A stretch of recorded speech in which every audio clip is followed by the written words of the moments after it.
of people out in the streets and sidewalks struggling with issues of homelessness. This state had a crisis on the issue of homelessness well before the crisis of COVID-19 and the current crisis that we are all navigating through. But in this crisis, it exacerbates that crisis and the concerns and the acuity of need that we must be responsive to meet this moment, meet the needs of 108,000 of those that are out unsheltered on any given day in the state of California. We announced a series of initiatives a number of months ago on homelessness, but one of the subset initiatives we announced a few weeks back was Project Room Key.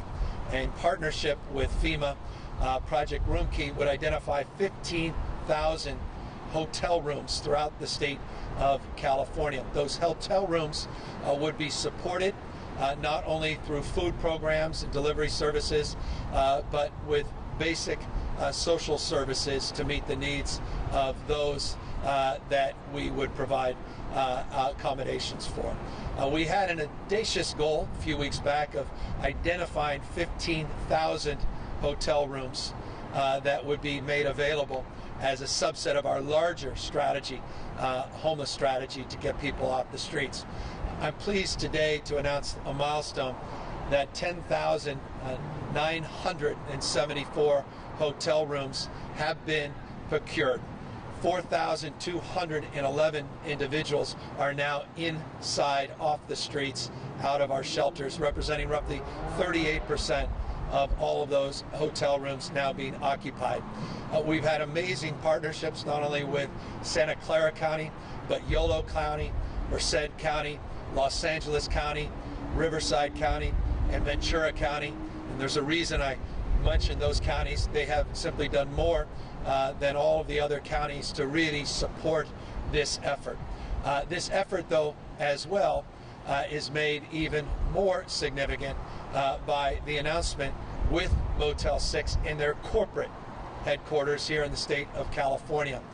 They are setting aside, as part of a master agreement template, some 47 Motel 6s like this in 19 counties in the state of California. Some 5,025 additional rooms. That's on top of the roughly 11,000 that are part of Project Room Key. So now we have the capacity that exceeds our original goal because of their commitment to this effort at scale. 19 counties, 47 sites like this, 5,025 just within the corporate structure, not the franchisee, but the corporate structure of Motel 6. We've done something else that's very significant as well with the corporate entity that owns the California Motel 6 chain. We've been talking a lot with Senate leadership, particularly Toni Atkins. I want to applaud her and her staff. She has been very aggressive and appropriately so of making a point that many others have made, but with more prescriptive backing, and that is we should take advantage of this effort and look at the prospect of potentially procuring these sites into the future. And so we have organized with Motel 6 some language that would allow that process to take shape, make it much easier beyond this pandemic to potentially consider these sites as a broader portfolio to provide some more permanency for those most in need in the state of California. I want to applaud Toni Atkins for her leadership in this space, leadership in the Assembly as well. A number of individual leaders have reached out saying this is exactly the kind of lease template we should be advancing in the state. So good news, real progress in just a few weeks, to procure these sites, to start getting people off the streets, out of the shelters, and into these safer settings. I just want to remind people, the subset of people that we are prioritizing in Project Room Key are individuals that have tested positive for COVID-19, individuals that are in congregate settings that have been exposed to COVID-19, or elderly individuals that are vulnerable, as well as others with morbidities, other issues chronic disease that we have prioritized. That's part of the framework in partnership with FEMA, in partnership with the counties, that we prioritize as a subset of our homeless population into this broader effort. I want to also just acknowledge a few people, if I may. Jason Elliott, my team, who's been masterful in putting together these master agreements. Kim Johnson, Department of Social Services, just worked overtime. Again, we launched this just a few weeks ago. And the fact that we are able to get thousands and thousands of people off the street, and now in partnership with cities, not just the counties, the ability to get 10+ thousand more off the street in a short period of time is a remarkable testament to their leadership. It's also a remarkable testament to leadership of Chef Jose Andres from World Central Kitchen. We have partnered with World Central Kitchen on this entire portfolio to provide 3 meals a day, dietary considerations in play, partnerships with local restaurants, 3 meals, not just cold prepackaged meals, 3 nutritious meals, hot meals, not just cold meals, for adults, not just children, or children, not just adults. I want to just compliment a World Central Kitchen for being able to do this at scale. They'll deliver their meals, they'll do it in a safe way, and they'll provide, again, 3 every single day for this entire portfolio. Again, all of this in just a few weeks. So I say this as someone who cares deeply about the issue of homelessness. I take this personally in terms of my responsibility, my role as governor of the state of California, and I just cannot impress upon you how proud I am at this moment to be able to make this announcement and to further the call to make it clear that we cannot do this alone as a state. We're sort of building the plane, but someone else has to fly it. It's the counties that really lead this effort, and it's the cities that need to support this effort. I mentioned those counties that have excelled. There are an equivalent number of cities, unfortunately, that have not, where cities are blocking these efforts at a time of crisis. The most vulnerable Californians on our streets, seniors that are just desperate for a key, a lock, a place of their own, the dignity that comes with that, their lives on the line. I just want to encourage those cities that are blocking efforts like this to consider themselves in the context of others, to consider their action in the context of their community, to consider their actions in the context and annals of history. They'll judge themselves, not just be judged by others, by the extent they help the least among us at this incredibly important time. No one stands taller than those leaders that bend down on one knee to help lift other people up. No one stands taller. And so cities that are blocking these efforts, please consider the morality of those decisions. Consider the moment we're in and the ethical question you're being called and asked upon. Consider your station in life and in history. All of us will be judged. Homeless individuals are members of our community, people that are a paycheck away from losing the capacity to have that key and lock and a place to call home. And I hope we'll consider their lot and their future as well. But one person that's not in peril of being judged negatively is a person I'm going to introduce now.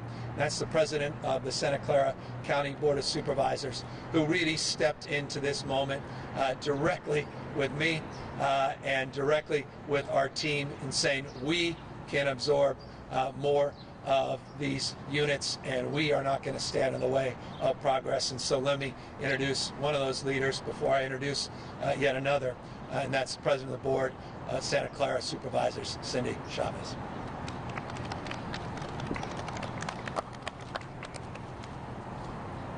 Well, good morning, everyone. You know, I have gotten some feedback from the public about all of the conferences, the news conferences we're doing. And one of the questions I get asked is, why do we spend time thanking each other, given that these are our jobs? And I want to say why. When we look at the governor of California and you compare that to governors across the country, there are few that stand shoulder to shoulder with him in terms of playing a leadership role in how we fight this virus. Governor Newsom has been inclusive statewide. He has moved us together to do hard things, and he has played a leadership role in addressing the needs of the most vulnerable in our community. He's done that by expanding offerings for child care, for supporting our efforts in surge capacity, in helping us think differently about how we handle criminal justice at this time. There really is no end to the leadership role that he's played, and it's allowed leaders on the ground like my colleagues, Supervisor Susan Ellenberg, to really dig in and expand opportunities for child care, for our police and fire services to really do their jobs, and for folks that work in our hospitals to have the PPE to excel and do the work that they need to do. And so it goes without saying that I'm so grateful to live in this state, and I couldn't be more grateful to be from this county, and I'll get to talk about our partnership with the mayor in just a moment. But let me say what's so important about Project Roomkey and why we're so excited about it.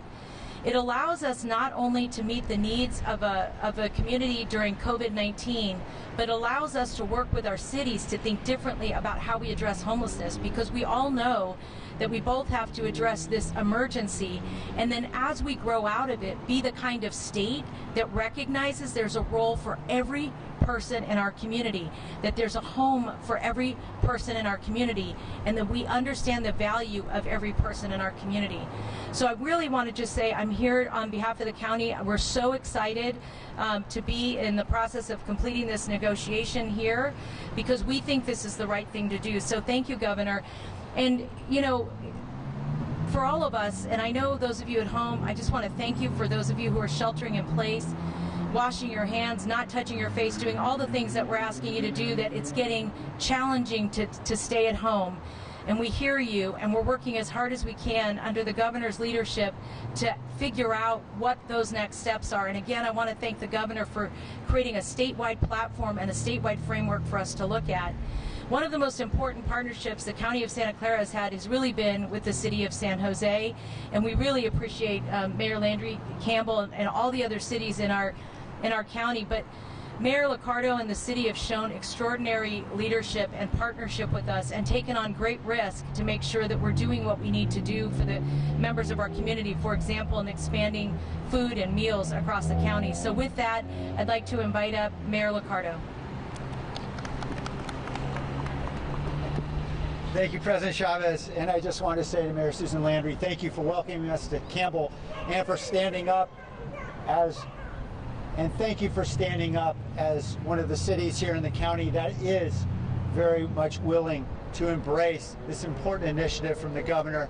And I am so grateful to the leadership of Governor Newsom. You know, I think we all know and we see in the news that he's providing leadership not just for our state, but for our nation at this time of crisis.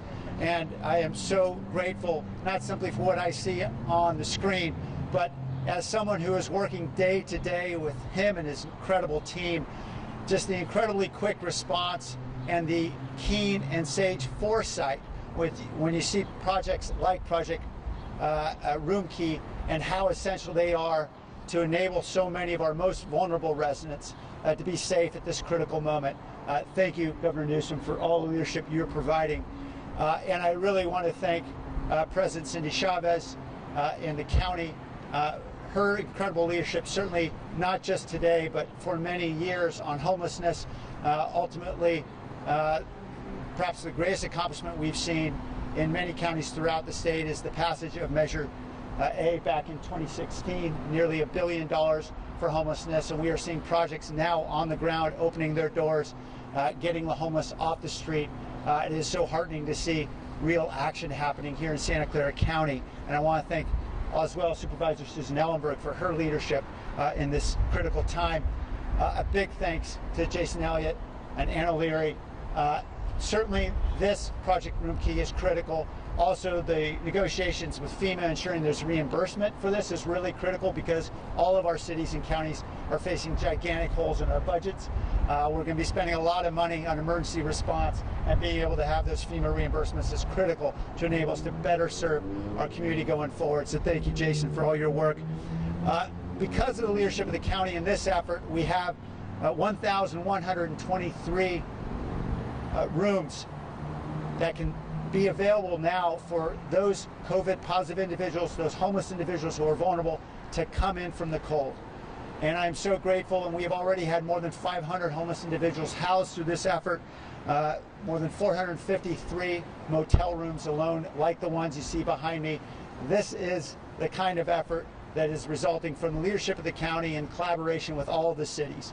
And I think it's so critical that we not allow this moment to pass, as we are seeing, we hope, what will be a CARES Act 2.0 from Congress. We know it's been held up, but we are eager to see it move forward, because here is a real opportunity for Congress to step up and say, let's build on the vision of Governor Newsom.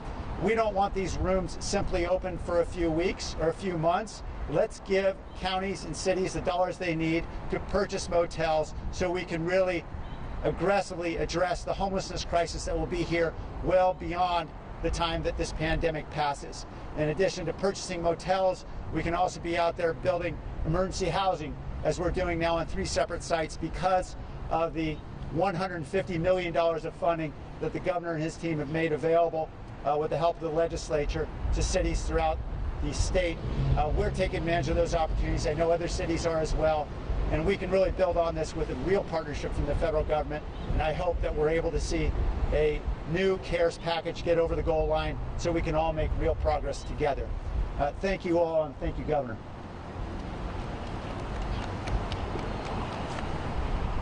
Thank you, Mayor Liccardo. Thank you, Supervisor. Thank you, Mayor and Supervisor, for all of your support.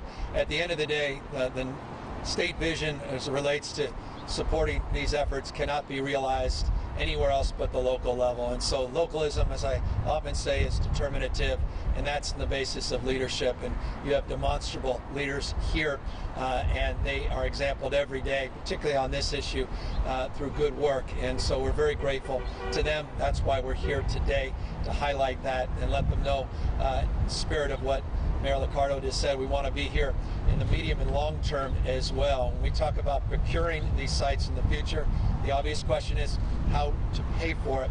We're working, as the mayor said, to see what we can do at the federal level with the next iteration of federal support and the stimulus, working through the voucher programs, CDBG programs, tax credit programs, looking with philanthropy, nonprofits, and to the extent that states can support those efforts, try to package all of that up. In fact, we quite literally are looking at all of those as specific examples to potentially stack up the financing that may be needed ultimately to start procuring these assets throughout the state of California. Let me just briefly, before we open it up to questions, just update people as we do every day at noon on the total number of individuals that are currently tested positive for COVID-19, number of ICU patients, number of people in our hospitals, and of course update you on the latest number of deaths in the state of California.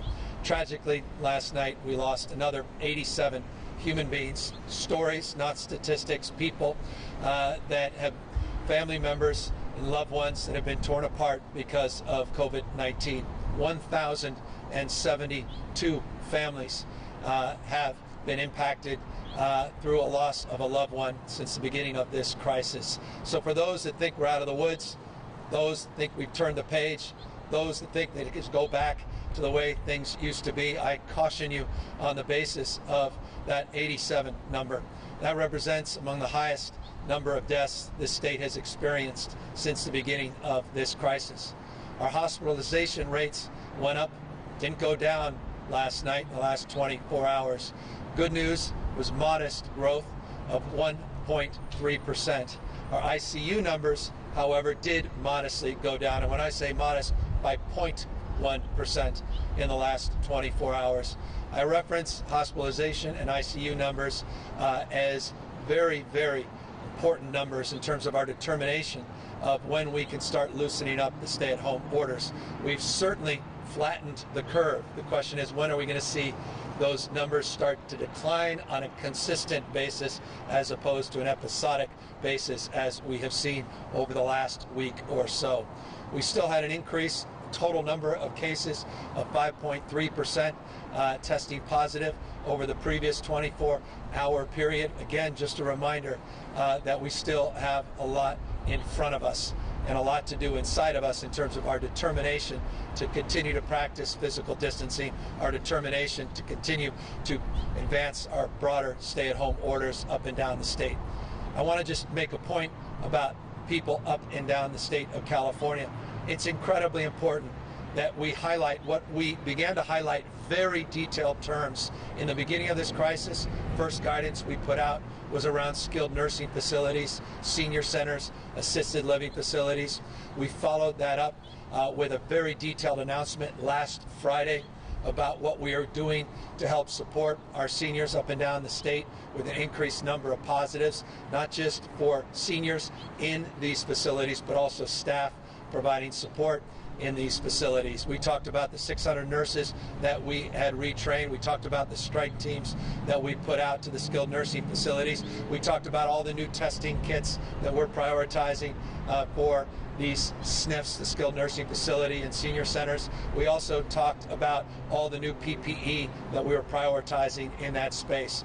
Let me just underscore this by highlighting just in Tulare County alone, for those that think this is just an urban construct or densified in certain parts of the state, it exists and persists, COVID-19, throughout the state, including rural California, quite substantively so. Tulare County has 3 breakouts now in skilled nursing facilities that would break your heart when you learn more about them. It's just a reminder that none of us are immune from this disease, and that if we stop taking it seriously, we will have serious consequences.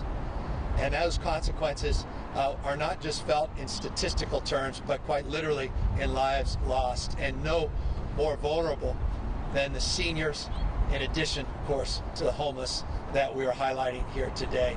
We put out specifics yesterday in all of our skilled nursing facilities of the total number of facilities and the exact sites where we have positives. There are requests appropriately in for the Department of Social Services to do the same. We have overall, in addition to the SNFs, we have overall now 400 facilities that we are monitoring throughout the state of California, over 3,500 staff and patients that we are monitoring throughout our entire system, which is roughly 9,000, just shy of 9,000 settings, licensed settings that we are monitoring, that we are supporting and continuing to be vigilant about and around. And so just wanted to highlight you on that front as well. And in closing, as always, I want to just highlight the opportunity for all of us to help support efforts large and small in their communities, and that's to go to our serve.ca.gov website, serve.ca.gov website. That's a site that will allow you to find local areas to help support food banks, blood banks, to help support efforts like supporting seniors, senior facilities, making phone calls to check in on people that are lonely or in need, or just providing the kind of support that World Central Kitchen is going to be providing for a site like this, and that's delivery. If you're willing, you're able, I encourage you to go to that site, serve.ca.gov. With that, we're happy to take any questions. Governor, thanks so much for giving us some time today. I've got quite a few questions from my colleagues about homelessness, the issue you're talking about today. I think the most common one that I'm seeing is there's a lot of frustration among some local governments about the pace of getting these rooms and getting folks into them. So can you account for sort of how long it's taken to procure these rooms and then to start filling? Well, we announced this 2 weeks ago, so respectfully, I think this is a rather heroic effort in terms of being able to organize and mobilize and move forward. The frustration for me, candidly, is the opposite. We have cities that are blocking some of these sites, not embracing some of these sites. This is not one of those cities. Those cities that are embracing this are getting the support of not only these master lease templates, but getting that 75% reimbursement from FEMA, and the state of California is helping supplement the 25% through the $800 million the state has made available in the last number of months in emergency aid and support that was part of last year's budget. So there shouldn't be any issues in terms of blocking the application and the implementation of these efforts. That said, the process is not overnight. and the templates are provided. The counties become the organizing framework to then work with the cities. So there are a few layers here, and in each and every case there are complexities and nuances that need to be worked through. But I couldn't be more proud of just being up in the Sacramento area just a few weeks ago with Mayor Steinberg announcing the initiation of this, and to be here today marking the fact that 4,211 individuals are off the streets and out of our shelters into these facilities. We made a deal for an additional 5,025 through the corporate Motel 6 chain, and we already have just shy of 11,000 units that are ready and able to be part of this endeavor. Governor, can you tell us some more about the resistance you've encountered from local governments? What level of authority do they have to refuse this, and what type of arguments have you heard for why they're not willing to cooperate? They're the same old tired arguments of NIMBYism. They're well known, well described, well chronicled, well reported, and well researched, well considered. It's golden oldies. And, you know, you've got leaders that'll be defined in history in terms of how they helped those least among us. And those, for me, are almost biblical terms. There's a morality and sort of an essence of self that's reflected in those that at times in need will do even more than they ever thought possible to meet those in need. And then there are folks that just turn their backs and say it's someone else's problem and point fingers. And we have a few of those, unfortunately. I just want to say this, my heart goes out to them as well. I get the politics of this. It's tough. And I just want them to know I have their back. And if you need support, I'll take the arrows in my back. I'll create some space. And so call me and let me see what I can do to secure your anxiety and your needs. And I don't mean to be dismissive of NIMBYism. I've lived it as a former mayor, county supervisor, and now governor. I understand where it comes from. But at this moment, we need folks to break through that. And then a final question on the topic of homelessness. I know a lot of folks are curious about the point you made about this potentially being a long-term solution for cities and counties to acquire these long-term to house folks. And you touched on this a bit. Would that be a mix of federal, state, and local funds? Would it largely be the fiscal responsibility of cities and counties? How would that pencil out? It's all about partnership, all about capacity building. It's about public-public partnerships along the lines that you described. It's also public-private partnerships with philanthropy. So we want to stack up the support and financing. We want to take advantage of the opportunity when we come out of this, not to give up these assets to large Wall Street investment funds, but see if there's an opportunity for the state of California, partnerships with nonprofits, faith-based support, and others to really create a more comprehensive capacity for us to deliver on our long-term needs in the state. And so, as I said, the template with corporate here with Motel 6 provides that guidance in very prescriptive terms, and we're very encouraged by that, and now we're going to start resourcing that. Governor, I want to ask you about this deal to obtain hundreds of millions of masks. I don't know if you had any time to watch the hearing in the legislature this week. A lot of frustration from lawmakers about what they feel is a lack of information about these contracts. And the response we heard from the administration seemed to be too much information could imperil the state's ability to close these deals. And so my question for you is, are these mask deals, are they closed? Are they finished? Or are they still a work in progress? No, the contracts are locked. Everything that's been said is consistent with what we said a week ago, what Mark Ghilarducci said a week ago, and we stand by the assertion of the administration that there are concerns with these large-scale contracts that we are providing as much information as we feel is appropriate, but the contracts are secured, but we want to make sure we secure the product. We want to save lives, and we want to do so in an immediate term. And I just want to make this point. We're in desperate need of more masks, not just N95 masks, procedural masks, gowns, gloves, coveralls, and shields. And we have locked in contracts to procure hundreds of millions. And we don't want to put them in peril. And we're just days away, the next few weeks, and the outset, when I said May 1st, that first week of May. And we just want to do everything in our power to make that work. I respect the right legislature, and we've had direct conversations with them. They know the concerns, and I recognize everybody's desire to have everything out there tomorrow, and we look forward to all those details becoming public very, very shortly. Why not release them more soon, though? Because we don't want to put the process at peril. I'm for outcome here. Some are consumed by process, personality, intrigue, who's up, who's down. We are for actually solving a major, major problem, not only for this state, but potentially a template for the country. We're just weeks away. We've been transparent.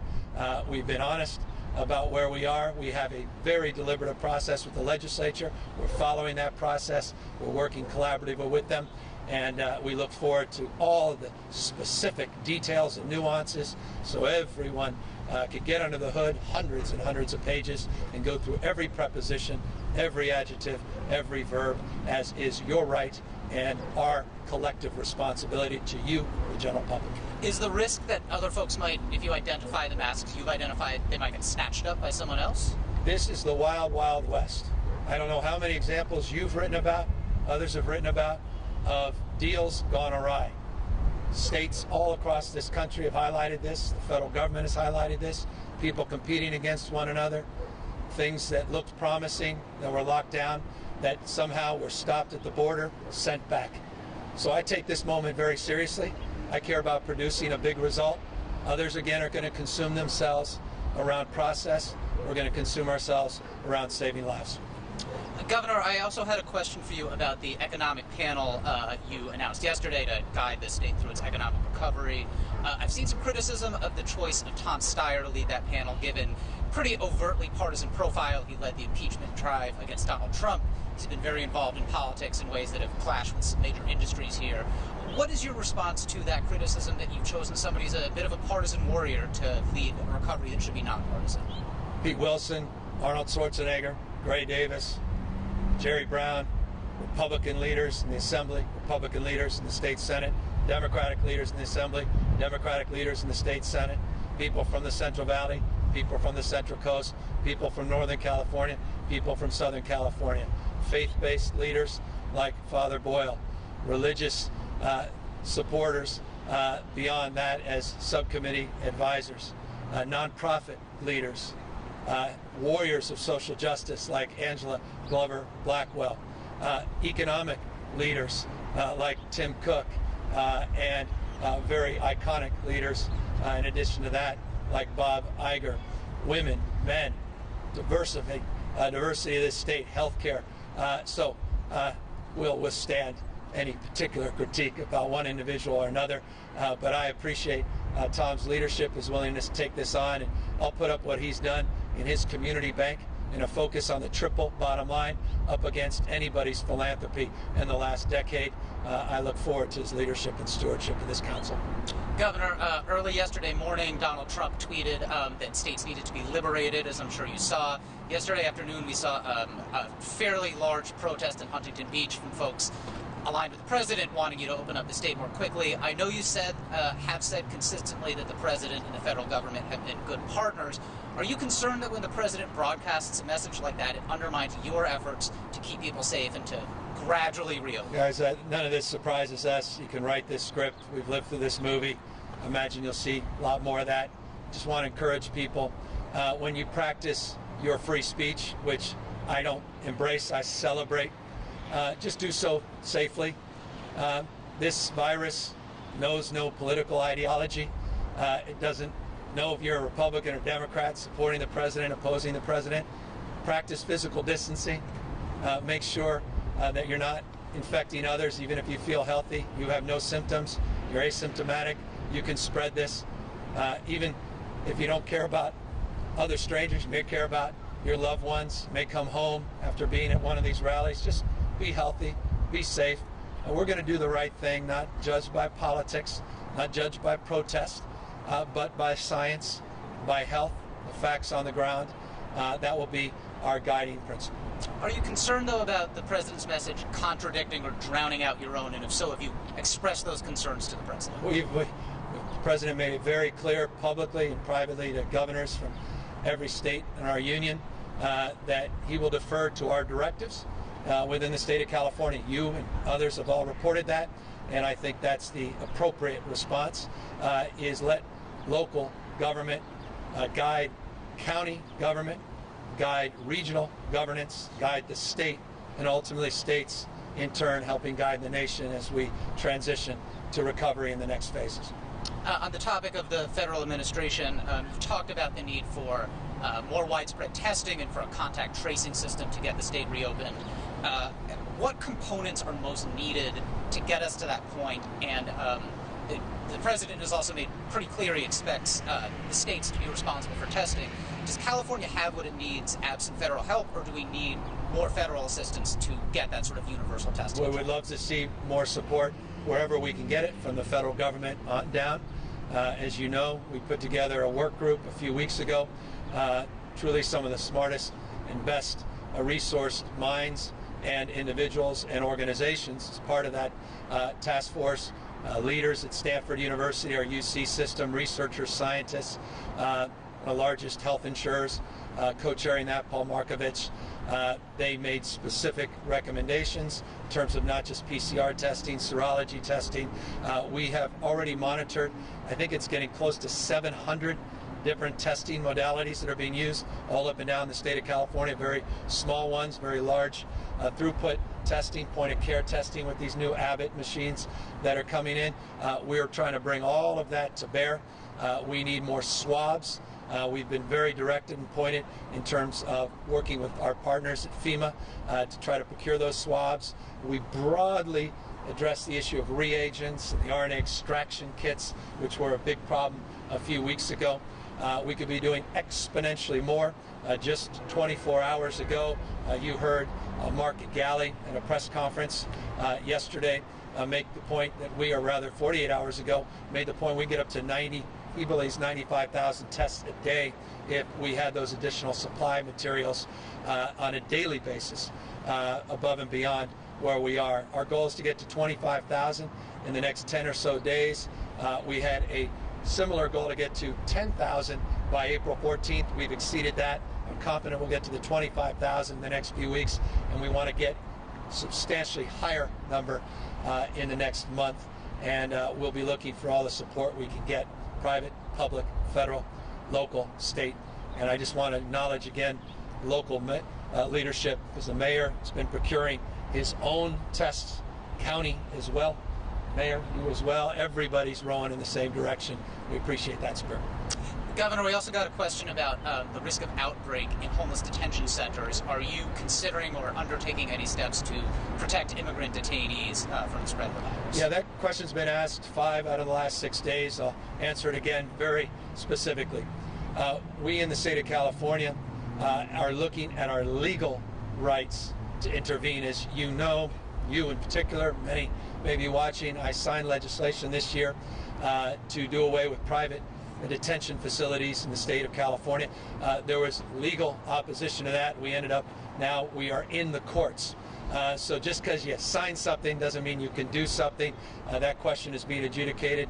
Determination of states' responsibility and rights there to intervene are being questioned. I've got a legal team of folks, but more than just a legal team of folks. I mentioned this when we made very detailed announcement of what we're doing for all our residents, regardless of their immigration status, just a few days ago, to help support with direct disaster relief and also provide community presumptive eligibility at our clinic setting for individuals to be tested and treated regardless of their status, including an announcement on sick leave for our farm workers and others in our food chain. Our desire to do more in this space, but our need to really get clarification of what my legal authority is as governor and not a federal representative. And that's why, again, the federal government should do everything in their power to secure not only the health and safety of those that are detained in these federal facilities, but to make sure that they're isolated and quarantined and tested and cared for if indeed they have come in contact or been exposed or tested positive for COVID-19. Governor, I'm told we have time for one more question, so how are you sleeping these days? I'm just kidding, that's not my question. Folks wanted some more detail about both where some of these 4,000 folks who have been placed into shelter, if there are particular counties or cities where that's mostly happening, and conversely, there are any particular cities and counties that are especially resistant, as you mentioned. Well, I want to highlight the positive and remind you of Yolo County. It's been spectacular. Merced County, LA County. Talking to two members of their Board of Supervisors, Mark Ridley Thomas, Hilda Solis, just yesterday about their efforts and how we could be even more supportive of their efforts to encourage local cities within the county to help meet this moment. As I said, we're here in Santa Clara for a reason, because of Mayor Liccardo's leadership and county supervisors' leadership. And I want to also express a deep appreciation for the county of Riverside and the county of Ventura for doing a magnificent job. San Francisco, we're in partnership and conversation all across the state. As I said, just this Motel 6, and I'll end on this, the Motel 6 partnership is in 19 counties alone, just with this corporate opportunity for an additional 5,025 rooms. So it gives you a sense of what we're capable of doing when everybody just doubles down, rolls up their sleeves, stops playing politics, stops pointing fingers, and tries to just row in the same direction. So that's the spirit to which I'll end.